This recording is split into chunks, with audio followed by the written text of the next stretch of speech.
বিশ্বব্যাপী স্বাস্থ্যসহ নানা খাতে বৈষম্য ও সীমাবদ্ধতা দূর করে একটি টেকসই, ন্যায়ভিত্তিক ও মানবিক মূল্যবোধের ব্যবস্থা গড়ে তুলতে সাভারের জিরাবতে সামাজিক কনভেনশন সেন্টারে অনুষ্ঠিত হচ্ছে ২ দিনব্যাপী ১৫তম সোশ্যাল বিজনেস ডে। এবছরের প্রতিপাদ্য সবার জন্য স্বাস্থ্যসেবা নিশ্চিতকরণে সবচেয়ে কার্যকর পথ হল সামাজিক ব্যবসা।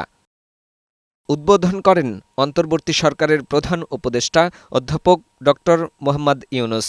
অনুষ্ঠানে প্রধান উপদেষ্টা বলেন, সামাজিক ব্যবসা দিবস একটি পারিবারিক পুনর্মিলন। বিগত সরকারের আপত্তি ছিল এই দিবস পালনে। ৫ আগস্টের পর প্রথম এই দিবস পালন করতে পারল বাংলাদেশ। সামাজিক ব্যবসা দিবস একটি পারিবারিক পুনর্মিলন। বিগত সরকারের আপত্তি ছিল এই দিবস পালনে। ৫ আগস্টের পর প্রথম এ দিবস পালন করতে পারল বাংলাদেশ। যে কোনো শিক্ষা সিস্টেম তৈরি করতে হবে স্বপ্ন দেখার মাধ্যমে।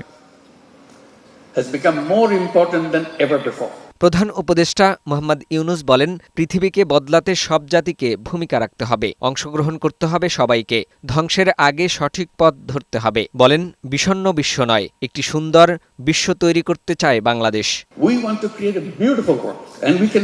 স্বপ্ন না দেখলে বাস্তবায়ন সম্ভব নয়। স্বপ্ন দেখতে হবে। বিষণ্ণ বিশ্ব তৈরি করতে চাই না, সুন্দর বিশ্ব তৈরি করতে চাই, নতুন সভ্যতা গড়তে চাই, সেটা আমরা পারব। স্বাস্থ্যসেবা নিশ্চিতে সামাজিক ব্যবসা একমাত্র উপায়, যা অনুদানের মাধ্যমে সম্ভব নয়।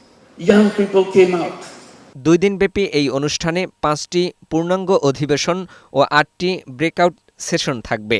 দুদিনের এ আয়োজনে ২৫টিরও বেশি দেশ থেকে ১৮০ জনের অধিক বিদেশি অংশগ্রহণ করছেন।